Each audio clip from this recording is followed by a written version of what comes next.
perform this activity, we're going to set up with the hands below the shoulders, knees below the hips. We're going to push the floor away to lift the spine between the shoulder blades as a unit. We're going to also slightly tuck the tailbone without engaging the center abdominals. In this position, we'll push with the hand, allowing the hips to rock back.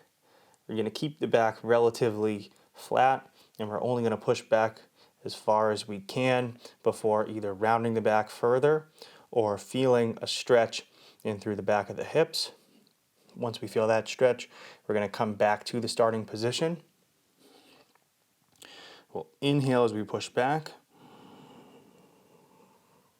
and then exhale to return. Inhale, push back. Exhale to return.